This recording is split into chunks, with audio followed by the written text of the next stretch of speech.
Welcome back for another video to recalibrate with Raw Natty Nate, aka the Nice Cream King, coming to you live with this microgreen thing.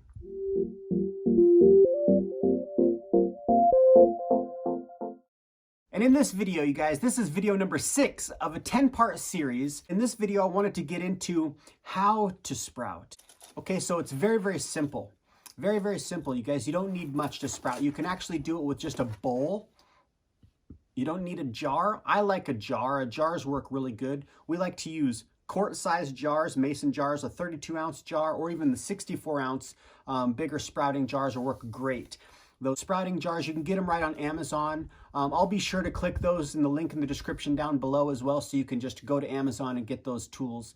But really what makes sprouting in a jar nice is, of course, it's clear, it's glass, so it's really clean, easy to sterilize after you're done, but it's nice to be able to just rinse them super easy, as opposed to, say, if you have them in a bowl and doing it in a bowl, you want to strain all that. You got to rinse them and then you got to strain them each time. So a jar works great. And all you really need is a mesh lid. There's several different mesh lids out there that you can purchase on Amazon or different places. Sometimes I've seen them at the grocery store. A lot of times in the past, I would use like a lemon bag or a lime bag or even a garlic bag. It's kind of has that little mesh. You know, there's like part of the bag is mesh. You could just cut that. Fold it a couple times if you need it to be a finer mesh, like if you're doing some smaller seeds like broccoli seeds, and then just put that over top with a rubber band or use the metal ring of the mason jar lid. Another thing you can do is like cheesecloth, but essentially that's all you need. Is you just need some sort of mesh over the lid of that jar, so that way it's easier to fill it up with water, swish them around, and drain that water.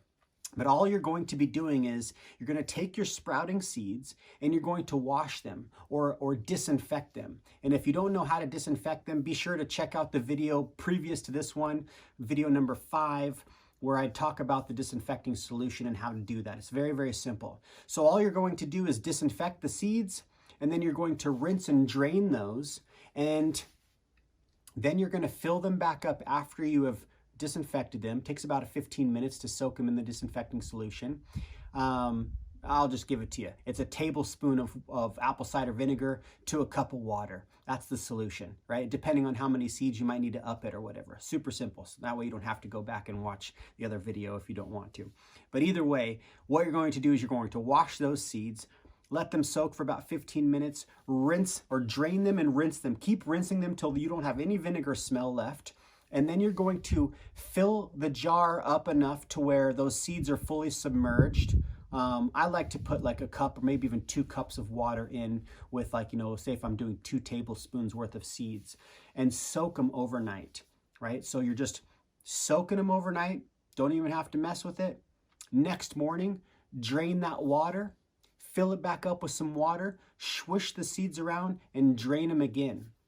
If you guys want, also, go to my Instagram, and I have a series on my IGTV. It's called a Grow Along, and you can see exactly how I'm doing this. It's so simple. You know, some of you guys might even have jumped in, you know, and checked out the Grow Along, so you can see like it is so incredibly simple. So that's it. That's all you do, my friends, is you just wash the seeds, soak them in water overnight. The next day, drain off that water. Give them a rinse and a drain, and do that twice a day. So my process is every single morning, I fill them up, I rinse them, and then I drain them, and I put them on a dish rack.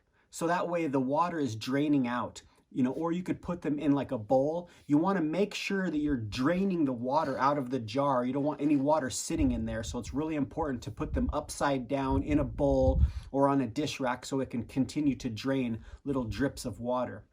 That's gonna, you know, if they're sitting in water, you're definitely going to be you know, having better chances of growing mold and different pathogens. So that is it, my friends. That's all you do. Rinse and drain them twice a day. And within 2 days to 5 days, you're going to watch that jar fill up completely packed full, depending on what you're actually sprouting. Now, you can pretty much sprout anything aside from, say, like kidney beans. Kidney beans are one that you do not want to be sprouting and eating those raw. You can actually get really sick eating a raw sprouted kidney bean. Kidney beans you want to be cooking. And in my book, Alive, I have the chart in there, describing different seeds you can sprout, different legumes, different grains, and different things that you can soak to activate, like different nuts and seeds and such. So really, really cool stuff. And for those of you guys who are new to the channel, welcome. Thanks for staying this long into the video. For those of you guys who are frequent subscribers, I appreciate your help and your love and support for the channel. That is so awesome. Thank you. And be sure to hit the like button if you like the video, and as well as the subscribe button and the bell for notifications for future uploads. Like I said, this is day 6, so we've got 4 other videos coming in this series. And these next videos, we're going to be getting into microgreens. This is just the sprout stage. So these next 4 videos, we're going to talk a little bit more about microgreens. All right, you guys, until tomorrow, love you.